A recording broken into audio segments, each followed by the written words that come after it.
all, how are you? I hope you all are fine. In the series of Indian polity, in the series of constitution, we already discussed very major topics that are related to union. Apart from that, we also discussed the first in the orders. I'll tell you. In the orders, we had started with Constituent Assembly, then features of the Constitution, preamble, fundamental rights, directive principle of state policies, fundamental duties.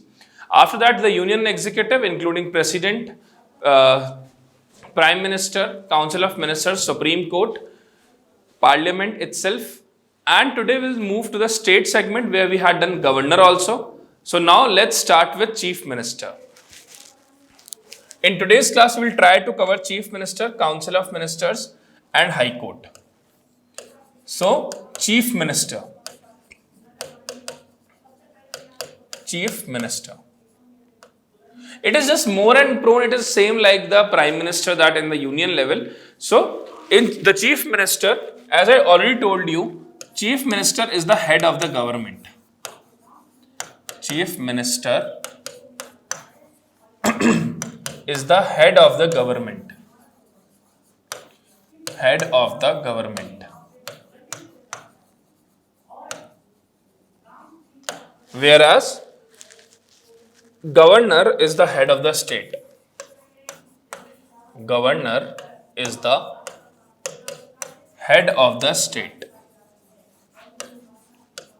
Now you all may get surprised कि sir आपने president के लिए भी कहा था he is also the head of the state, और आप यहाँ गवर्नर के लिए भी कह रहे हो कि he is the head of the state. See, वो जो स्टेट था वो कंट्री थी. जैसे international organisations, UNO, IMF, world bank, यहाँ पर जो प्रेसिडेंट्स यहाँ पर जो कंट्रीज होती हैं इनको स्टेट कहा जाता है, और ये वाला स्टेट हमारे राज्य हैं.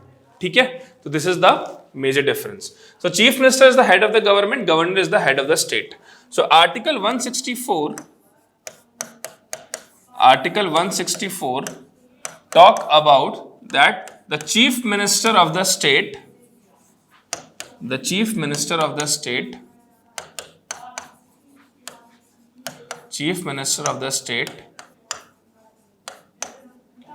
is appointed by the governor.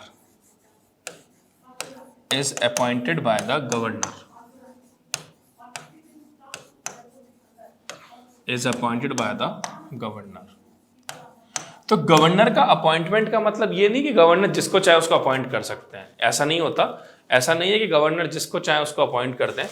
There shall be a fixed proportion. तो governor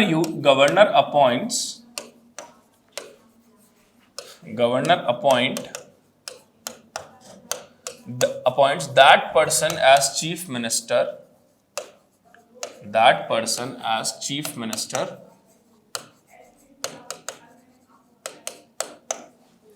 who secure majority in the election, majority party in the election. Like suppose हम राजस्थान की बात कर लेते हैं. in Rajasthan assembly we have 200 seats. अब यहां पर इलेक्शन का रिजल्ट सपोज ऐसे रहा, Congress score 90, BJP score 101 and others scores 9. तो उस केस में बीजेपी मेजॉरिटी पार्टी होगी, तो it will form the government. Okay, but अगर बीजेपी मेजॉरिटी पार्टी होगी और ये गवर्नमेंट फॉर्म करेगी, और इसी के द्वारा जो घोषित चीफ मिनिस्टर होगा उसको गवर्नर अपॉइंट करेंगे एज अ सीएम. लेकिन अगर मान लीजिए इस 200 सीट्स में ऐसा हो जाए कि कांग्रेस स्कोर 90, बीजेपी स्कोर्स 90 और अदर्स स्कोर 20, तो इसमें किस पार्टी को पहले मौका दिया जाएगा कि आप सरकार बनाएं, वो गवर्नर का डिस्क्रिशन होगा. तो अगर कहीं पे मेजॉरिटी नहीं आती तो it's the governor's discretion to give the first opportunity for forming the post of chief minister. ठीक है, तो ये समझ में आया. तो यूजुअली गवर्नमेंट जो होता है वो किसको अपॉइंट करते हैं एज अ चीफ मिनिस्टर? जो पार्टी मेजॉरिटी में आती है, और जो पार्टी के द्वारा अपॉइंटेड लीडर होता है उसको अपॉइंट किया जाता है एज अ चीफ मिनिस्टर. लेकिन अगर कहीं पे मेजॉरिटी नहीं है उस केस में गवर्नर अपने डिस्क्रिप्शन से अपॉइंट कर सकते हैं। ठीक है, now next important thing is any person can become member of legislative assembly and chief minister without being a member of it, without being a member of it, without being a member of it। आज हम किसी को भी MLA बना सकते हैं, कोई भी हमारा चीफ मिनिस्टर बन सकता है। जैसा अगर आज मैं चाहूं कि मैं शुभम शर्मा आपको पढ़ा रहा हूं, इतनी देर में मेरे पास एक लेटर आ जाए कि आपको राजस्थान का चीफ मिनिस्टर बना दिया गया है, तो मुझे राजस्थान का चीफ मिनिस्टर बना दिया जाएगा, लेकिन with in 6 months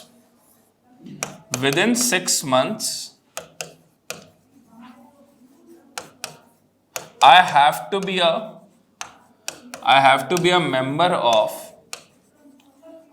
be a member of legislative assembly। With in 6 months में मुझे लेजिस्लेटिव असेंबली का मेंबर बनना होगा, या मैं लेजिस्लेटिव असेंबली से का मेंबर हो जाऊं, और अगर मेरी स्टेट में लेजिस्लेटिव काउंसिल है तो उसका मेंबर बन जाऊं। ठीक है, मतलब कोई भी पर्सन चीफ मिनिस्टर बन सकता है, जरूरी नहीं हो वो एमएलए हो या मेंबर ऑफ लेजिस्लेटिव काउंसिल का मेंबर हो या मेंबर ऑफ लेजिस्लेटिव असेंबली का मेंबर हो। He can become the chief minister और MLA, but he has to be a member of the legislative assembly or legislative council within 6 months of his appointment। Clear? तो यहां तक की बात समझ में आ गई। अब आगे बढ़ते हैं इसमें। Next is oath. the oath for chief minister and council of ministers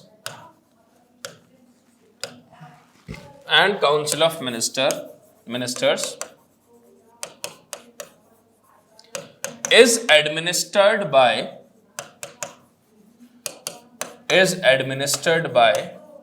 governor. तो सीएम और काउंसिल ऑफ मिनिस्टर्स जो ओथ लेते हैं, वो ओथ किसके दौरान लेते हैं, किसके समय लेते हैं, किसके सामने लेते हैं? गवर्नर के सामने। ठीक है, एक और इसमें चीज ऐड करनी है। The maximum strength of council of ministers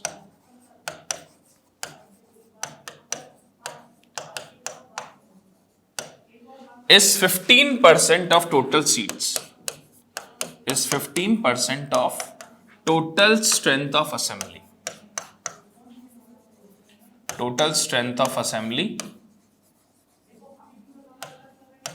but minimum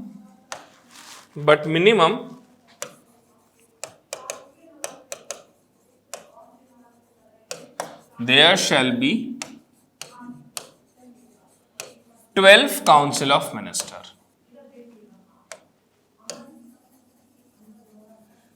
There shall be 12 council of minister। क्या मतलब हुआ इसका?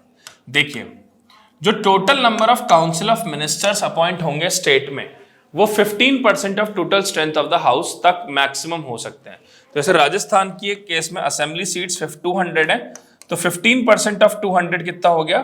30। तो मैक्सिमम 30 काउंसिल ऑफ मिनिस्टर्स हो सकते हैं राजस्थान में, या तो मैक्सिमम 30 हो और मिनिमम 12 से कम नहीं होने चाहिए। Minimum it should not be less than 12। ऐसे अगर किसी और स्टेट में मान लीजिए जैसे 300 सीटें हैं, तो उस केस में 45 जितनी सीट्स होंगी उतने उस अकॉर्डिंग आपके मेंबर हो सकता है, लेकिन 12 काउंसिल ऑफ मिनिस्टर्स आपको रखने जरूरी है। नेक्स्ट आता है term. What is the term of chief ministers and council of ministers? The term of chief minister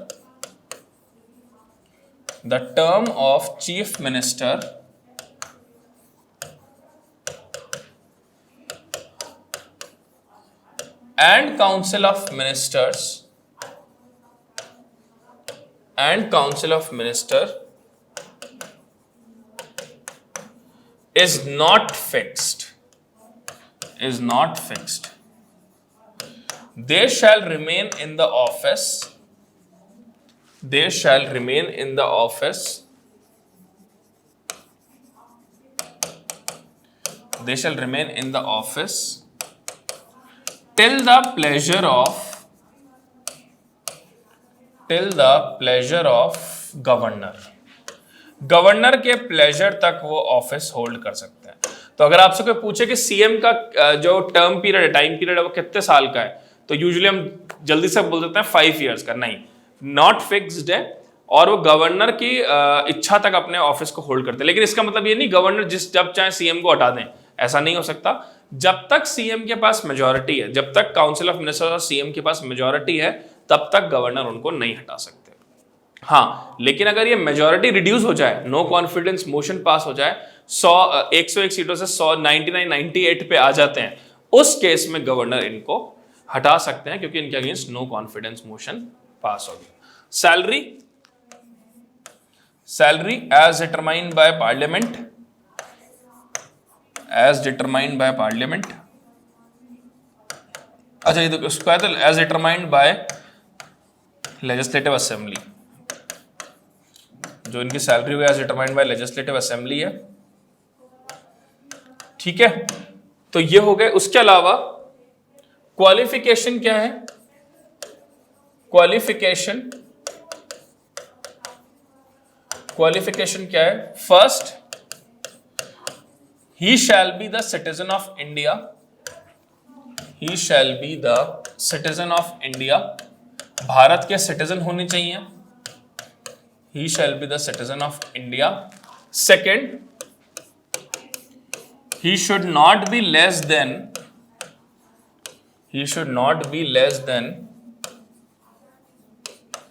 25 years of age. 25 years of age in case of legislative assembly. In case of legislative assembly.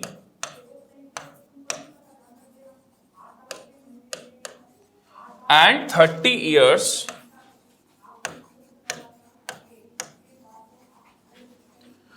in case of legislative council. In case of legislative council. ठीक है.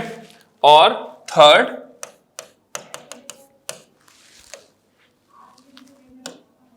he shall not hold any office of profit.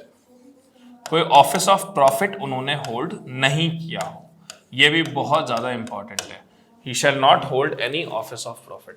तो ये qualification है आपके chief ministers और council of ministers की. इसमें एक और बहुत इंपॉर्टेंट पॉइंट है. Any member of legislative assembly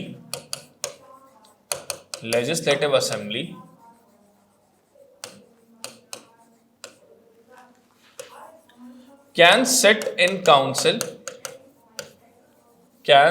in legislative council. He can discuss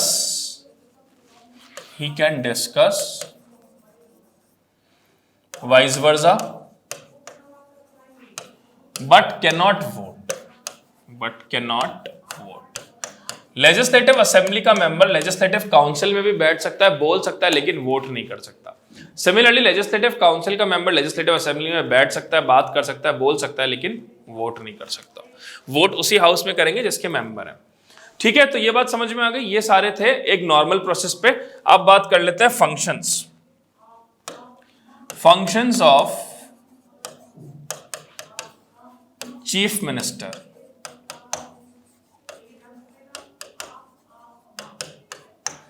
functions क्या क्या है चीफ मिनिस्टर के? सबसे पहले he can advise governor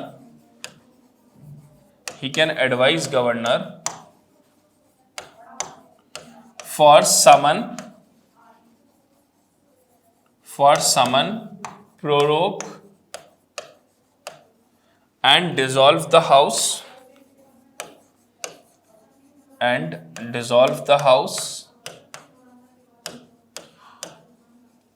second, he can advise governor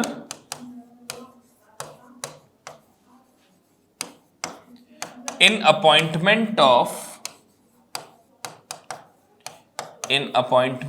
of state election commission state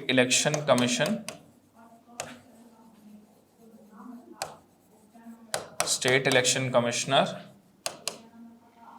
member of state public service commission,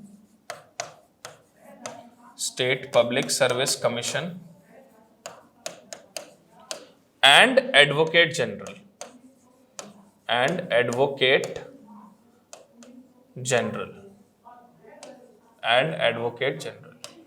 तो पहली बात तो क्या होगी, ही can advise governor for someone, prorogue and dissolve the house. Advice करते हैं governor को कि हाउस को कॉल कर लीजिए, प्रोरोग कर दीजिए या डिसॉल्व कर दीजिए। Apart from that he can advise governor in appointment of state election commissioner, state election commissioner का appointment, state public service commission का अपॉइंटमेंट और एडवोकेट जनरल के अपॉइंटमेंट को लेकर he can advise the governor. Third, he can advise governor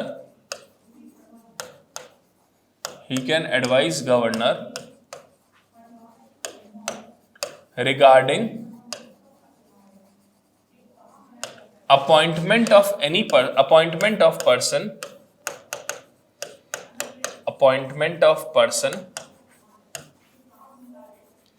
as minister,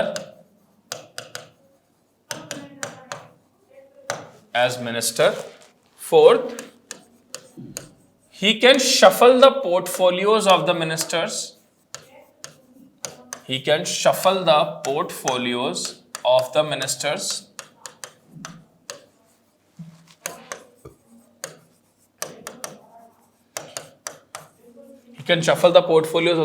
Fifth, he can inform governor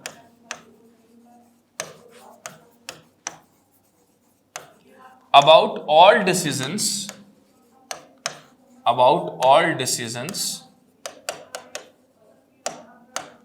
he can inform governor about all decisions taken by council of ministers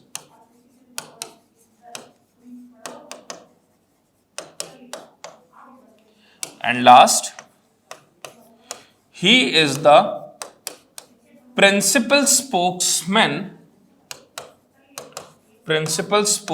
of the house.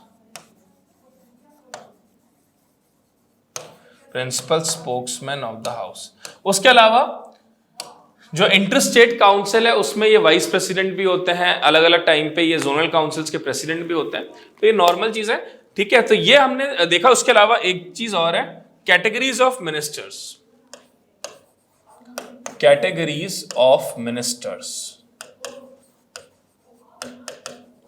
What are the different categories of ministers? First is cabinet minister. Most important. They are very important for the functioning of state.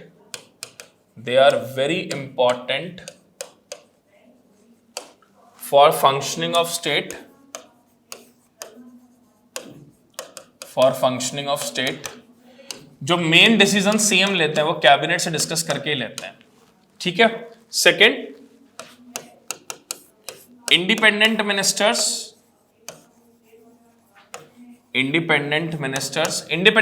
का क्या काम होता है, ये इनको अलग से कोई मिनिस्ट्री या तो इंडिपेंडेंटली दे दी जाती है या कैबिनेट के साथ अटैच करके मिनिस्ट्री दी जाती है। जैसे मान लीजिए जैसे कोई भी एजुकेशन मिनिस्ट्री है,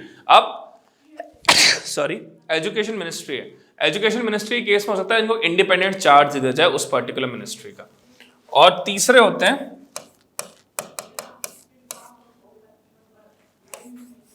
एडिशनल मिनिस्टर्स। इनका काम सिर्फ इतना सा होता है, या एडिशनल मिनिस्टर या मिनिस्टर इंचार्ज, एडिशनल मिनिस्टर्स का काम इतना होता है, ये कैबिनेट मिनिस्टर्स के साथ में को काम को सपोर्ट करते हैं। इनको कोई अलग से मिनिस्ट्री नहीं होती, सिर्फ असिस्ट करने का काम होता है कैबिनेट मिनिस्टर्स का। हर बड़ी cabinet like home ministry, agriculture ministry, sports ministry, ये सारे कैबिनेट के मेंबर होते हैं, फाइनेंस मिनिस्ट्री, ये सारे कैबिनेट के पास होती हैं। और इसके अलावा अगर जैसे कोई भी सीएम कोई भी मीटिंग लेते हैं तो कैबिनेट के जो 5, 7, 10 मेंबर्स होते हैं वो उस मीटिंग में हमेशा शामिल होते हैं। लेकिन ये जो इंडिपेंडेंट मिनिस्टर्स हैं ये उस मीटिंग में शामिल नहीं होते अनटिल एंड अनलेस इनकी मिनिस्ट्री के बारे में चर्चा नहीं हो रही हो। ठीक है, तो ये हमने देखा चीफ मिनिस्टर के कंटेक्स्ट में और काउंसिल ऑफ मिनिस्टर्स के कंटेक्स्ट में। अब हम आगे चलेंगे हाई कोर्ट के ऊपर। तो before starting high court I am again telling you what all about their. So high court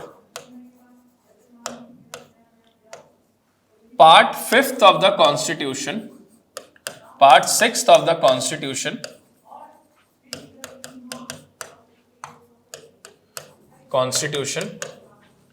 from article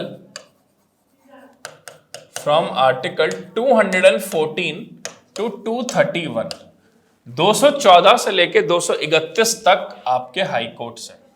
from article 214 to article 231 in India first high courts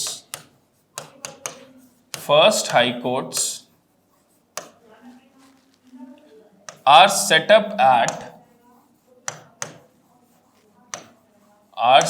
at Bombay, Madras, Calcutta, ये एक साथ तीनों हुए थे। And fourth high court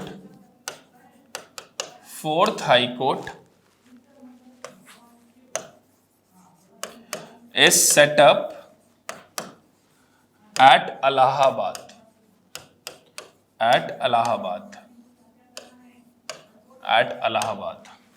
ठीक है, presently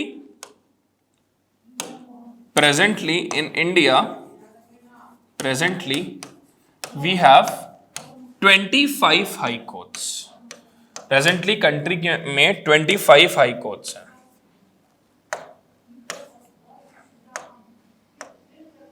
25 high courts. Presently हमारे यहाँ 25 हाई कोर्ट हैं। ठीक है, now there shall be 2 high courts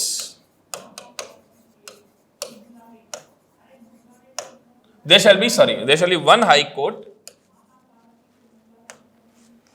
there shall be 1 high court for 2 states or union territories, for 2 states or union territories। कैसे? पंजाब और Haryana high court common high court है चंडीगढ़ हाईकोर्ट। यूनियन टेरिटरी भी है चंडीगढ़, तो पंजाब, हरियाणा, चंडीगढ़ तीनों एक ही हाईकोर्ट में काम करते हैं, दैट इज चंडीगढ़ हाईकोर्ट। कई बार ऐसा भी होता है कि एक यूनियन टेरिटरी और एक स्टेट का कॉमन हाईकोर्ट हो जाए। ठीक है, 2 स्टेट्स का कॉमन हाईकोर्ट हो जाए। अब तक आंध्रा और तेलंगाना का हैदराबाद हाईकोर्ट कॉमन था, अब 25th हाईकोर्ट जो बना उससे तेलंगाना का हाईकोर्ट अलग हो गया। नॉर्थ ईस्ट में जो 3 हाईकोर्ट्स हैं वो कॉमन थे, पहले वो 7 यूनियन टेरिटरीज जो 7 जो नॉर्थ ईस्ट स्टेट्स थे उनका कॉमन हाईकोर्ट था गुवाहाटी हाईकोर्ट। अब वो अलग अलग हो गए, मिजोरम, मेघालय, नागालैंड में अब हाईकोर्ट्स हो गए, लेकिन स्टिल त्रिपुरा है और आपका नागालैंड है, त्रिपुरा है, उसका अभी भी अलग हाईकोर्ट नहीं है। तो डिपेंड करता है कि कई बार क्या होता है कि 2 हाईकोर्ट 2 स्टेट से कॉमन हाईकोर्ट हो सकते हैं। Now strength of judges in high court,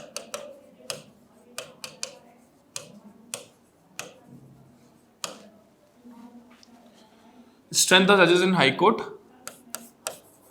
the strength of judges in high court is determined by president,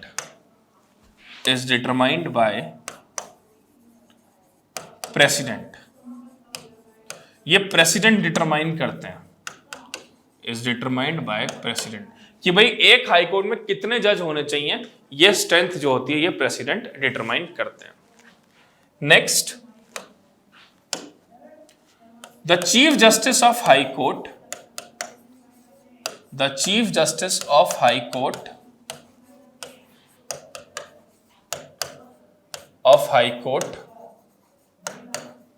is appointed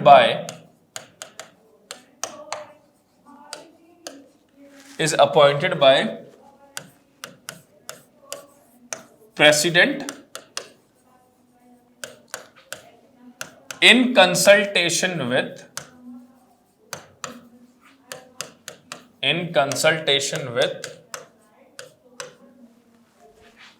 A, Chief Justice of India, B,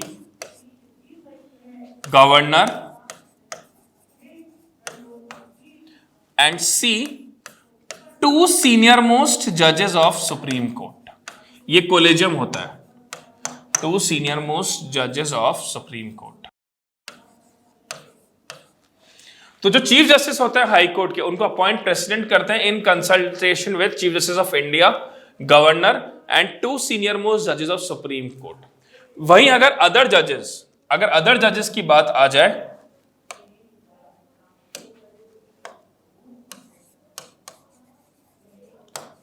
other जजेस of supreme court में ये सारे तो रहेंगे ही, अदर जजेस of supreme court में ये तो रहेगा ही, one plus chief justice of high court.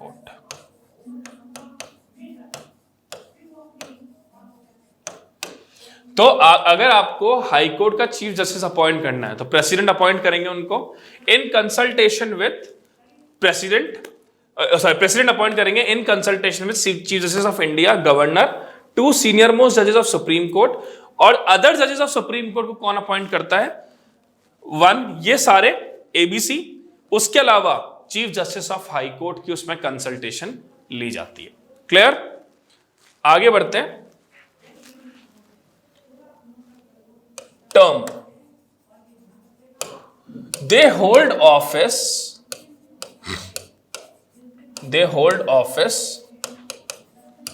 till the age of 62 years।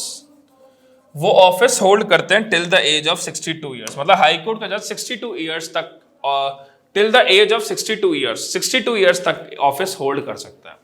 उसके बाद अगर उनका प्रमोशन सुप्रीम कोर्ट में हो जाता है तो ये एज एक्सटेंड होकर हो जाती है 65।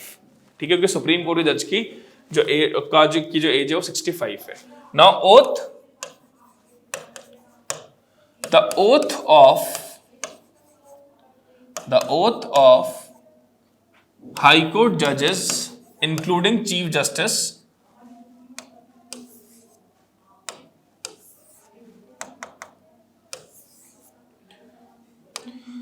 the oath of high court judges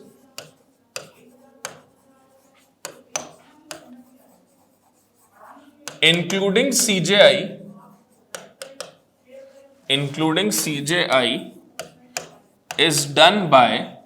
is administered by लिखना अच्छा वर्ड है, is administered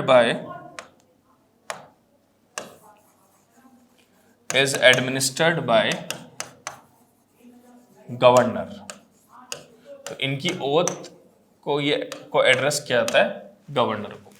ठीक है, तो ओथ ऑफ हाई कोर्ट जजेस is including CJI is administered by governor. Term जो ऑफिस जो होल्ड करते हैं वो till the age of 62 years के होल्ड करते हैं। Now next, removal of high court जजेस। तो हाई कोर्ट के जजेस का रिमूवल कैसा है? देखो, हाई कोर्ट के जज का रिमूवल एग्जैक्टली सेम है word to word Supreme Court के जज की तरह। तो हाई कोर्ट के जज को भी आप दो ही ग्राउंड्स पे हटा सकते हो, ए मिसबिहेवियर और इनकैपेसिटी। इन दो ग्राउंड्स पे ही आप हाई कोर्ट के जज को भी हटा सकते हो। मिसबिहेवियर, कुछ गलत हरकत कर दी, मान लीजिए चोरी कर ली, थेफ्ट कर लिया, मर्डर कर दिया, रेप कर दिया, किसी को इस तरह का क्राइम कर दिया तो मिसबिहेवियर। इनकैपेसिटी मतलब अनसाउंड माइंड के हो गए तो वो इनकैपेसिटी होती है। उसके अलावा हाई कोर्ट की जज जो हैं वो कभी भी अपना रेजिग्नेशन जो है वो दे सकते हैं प्रेसिडेंट को। उसके अलावा 62 ईयर की एज के बाद तो उनका ऑब्वियसली वो रिटायर हो ही जाते हैं। लेकिन रिमूवल ऑफ हाई कोर्ट जज कैसे होता है? Special majority of Lok Sabha and Rajya Sabha. इसको देखेंगे आराम से। ये ध्यान रखिएगा, जो रिमूवल ऑफ हाई कोर्ट जज है वो स्पेशल मेजॉरिटी से होता है लोकसभा राज्यसभा के। लेकिन कॉन्स्टिट्यूशन में तो ये मेंशन है कि स्पेशल मेजॉरिटी से हटा सकते हैं आप। लेकिन एक एक्ट बना था जिसका नाम है जजेस इंक्वायरी एक्ट। एक एक्ट बनाया गया था जिसका नाम है जजेस इंक्वायरी एक्ट 1968। जजेस इंक्वायरी एक्ट 1968। इसमें रिमूवल प्रोसेस को थोड़ा सा डिटेल्ड कर दिया। क्यों? क्योंकि जुडिशरी ये कभी नहीं चाहेगी कि सिर्फ पार्लियामेंट के हाथों हमें हटा दिया जाए। We are not dominated by parliament, we are equal to parliament. So we don't want that parliament हमें जब चाहे जब रैंडमली हटा दे। तो इसलिए जुडिशियल इंक्वायरी एक्ट बनाया गया 1968 में, और उसमें मेथड बताया गया कि हाई कोर्ट के जजेस को कैसे हटाया जाता है। ये सुप्रीम कोर्ट और हाई कोर्ट के जजेस दोनों के लिए सेम है। एक बात ध्यान रखिएगा, सुप्रीम कोर्ट के जजेस और हाई कोर्ट के जजेस का रिमूवल प्रोसेस बिल्कुल सेम है, तो दोनों चीजें सेम ही चलेंगी। सबसे पहले removal motion is signed by 100 members in case of Lok Sabha,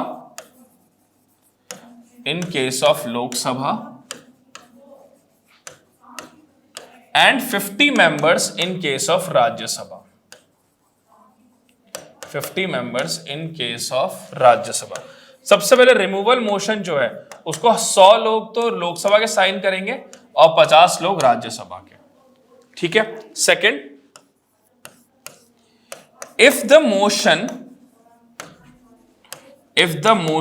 is admitted by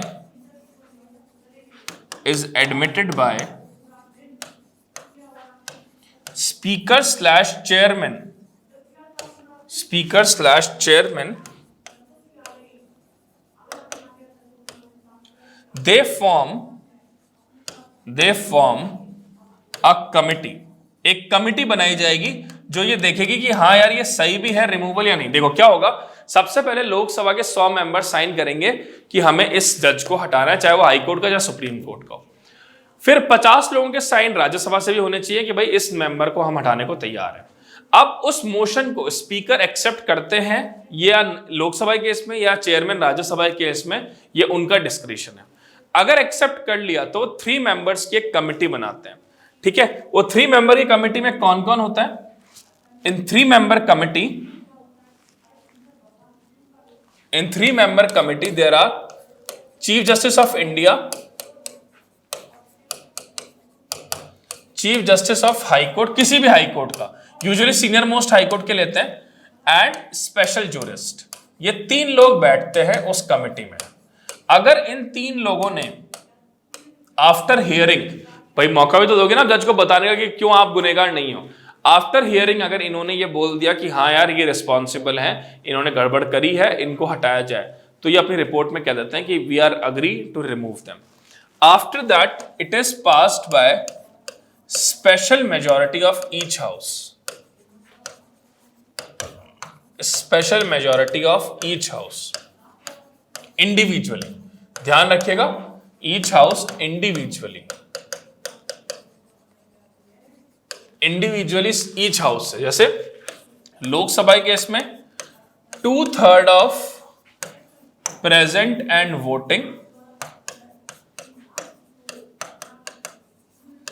and half of total members.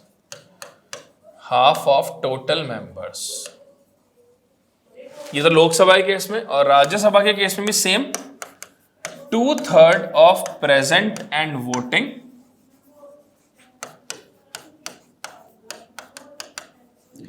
And half of total members. फिर ये फाइनली किसके पास जाएगा? Then this motion goes to president. President उस पर signature कर देंगे। President gave his assent to the motion, to the bill. President assent motion होगा यहां पे, टू द मोशन। और फिर हाई कोर्ट के जज को आप रिमूव कर सकते हैं। ठीक है, तो ये बात समझ में आई हाई कोर्ट के जज को कैसे रिमूव किया जाता है। अब हम बात कर लेते हैं ज्यूरिसडिक्शन ऑफ हाई कोर्ट जजेस। तो ज्यूरिसडिक्शन क्या क्या है हाई कोर्ट का? सबसे पहले original jurisdiction. First is original jurisdiction. सबसे पहले है ओरिजिनल ज्यूरिसडिक्शन। तो ओरिजिनल ज्यूरिसडिक्शन मतलब डायरेक्टली यहां पर अपील जाती है, डायरेक्टली आप हाई कोर्ट में जा सकते हो। मतलब आपको अपील के माध्यम से नहीं जाना, you can directly go to high court. कौन कौन से मैटर पे? Dispute regarding election of president, vice president, इनकी इलेक्शन को लेकर कोई डिस्प्यूट है। Enforcement of fundamental right, enforcement of fundamental right article 226 में, फंडामेंटल राइट आर्टिकल 226 में। उसके बाद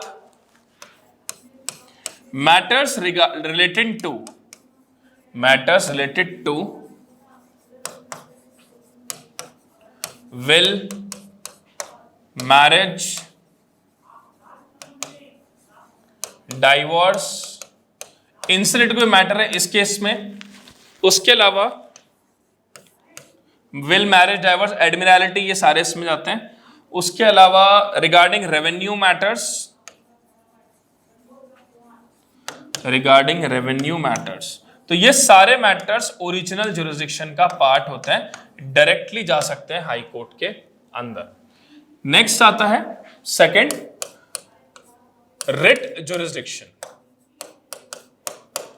रिट ज्यूरिसडिक्शन, तो हाई कोर्ट रिट भी जारी कर सकता है under article 226। Under article 226 high court writ जारी कर सकता है। 5 तरह की रिट होती है, मैं पहले पढ़ा चुका हूं। हेबियस कॉर्पस, मैंडेमस, को वारंटो,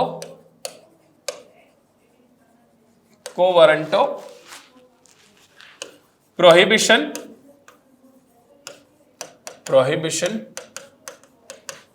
और सर्श्योरी। ये 5 तरह की रिट होती हैं जो इशू कर सकते हैं 226 में। ठीक है, दूसरा ये हो गया। तीसरा court of record.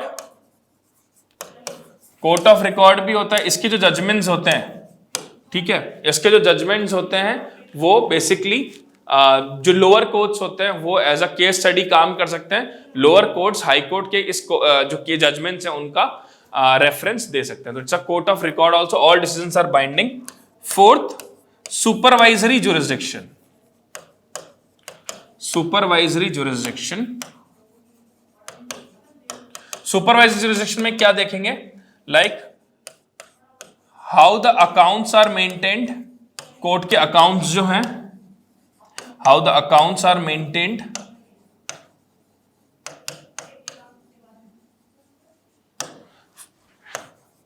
manner of forms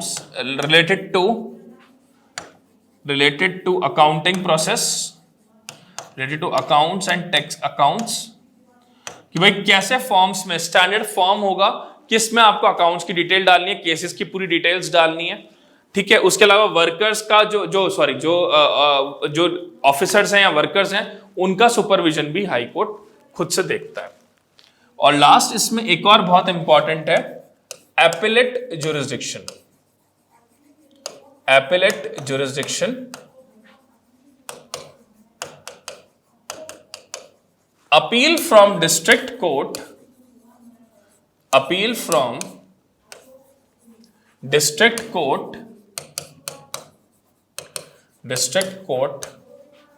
lies to high court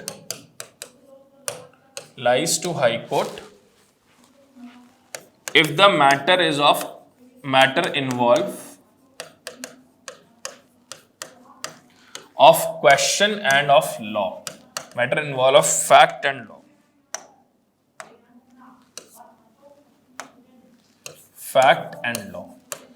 अगर डिस्ट्रिक्ट कोर्ट को ऐसा लग रहा है कि यार ये फैक्ट तो हाई कोर्ट ही डिसाइड करे या इसके ऊपर तो लॉ हाई कोर्ट ही बनाए, तो वो बोल देती है कि सर इसके ऊपर लॉ आप ही बनाइए, हम आपके पास ये केस ट्रांसफर कर रहे हैं। दूसरी चीज, appeal from criminal cases from session court lies to high court एक इसमें बहुत इंपॉर्टेंट पॉइंट है, death penalty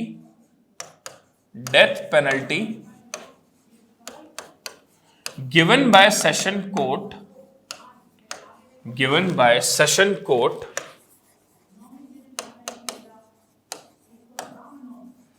need prior approval of high court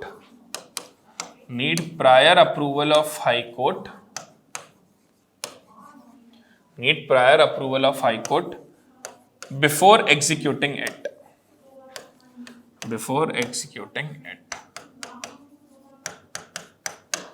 अगर सेशन कोर्ट ने किसी को फांसी की सजा दी तो हाई कोर्ट की परमिशन लेनी मैंडेटरी है। इवन अगर सेशन कोर्ट ने किसी को 7 साल से ऊपर की भी सजा दी तो भी हाई कोर्ट उस केस को डायरेक्टली देख सकता है।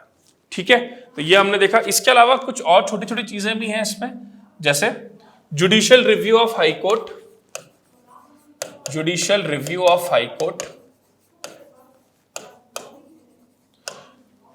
if any law made against the constitution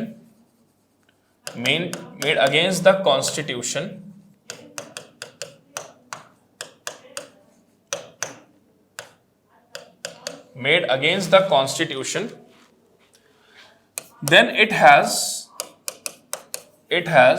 power to review it, और इवन खुद के जजमेंट को भी रिव्यू कर सकते हैं। अगर मान लो कोई ऐसा लॉ है जो कॉन्स्टिट्यूशन के अगेंस्ट बनता है तो ये उसको सस्पेंड कर सकते हैं, क्वाश कर सकते हैं कि भैया ये कॉन्स्टिट्यूशन के बेसिक स्ट्रक्चर को वायलेट कर रहा है। इवन अगर खुद का भी कोई जजमेंट है जो इनको लग रहा है कि एरर हो गया उस जजमेंट में या लैक ऑफ प्रॉपर एविडेंसेस के बिना ही हमने जजमेंट दे दिया, तो उसको वो डिसीजन को रिव्यू कर सकते हैं।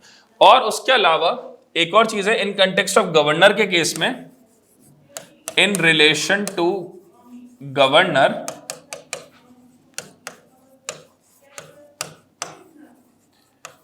he suggests governor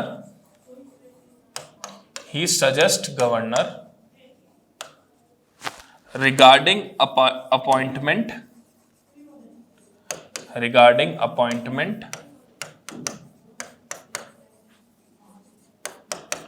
transfer and promotion of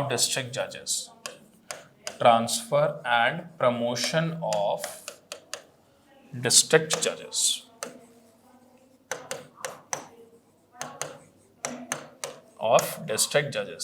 तो उस केस में ये रिकमेंड भी कर सकते हैं कि भैया डिस्ट्रिक्ट जजेस को का अपॉइंटमेंट, प्रमोशन, ट्रांसफर हमें कैसे करना है। क्लियर? तो this is all in context of high court, this is all in context of chief minister, council of minister. तो I hope you all like this class. I have a very serious note for you all people. Please do revisions because now we are on the ending phase of these videos. We have left only with 4 major topics like emergency provision, state legislature, center-state relation, and the constitutional bodies. So I request you all to please do proper revision of all these chapters, because without revision there is no fruitful exercise. And I hope you all like these videos, you all like these classes. ठीक है, till then be healthy, be safe and be protected. Thank you so much.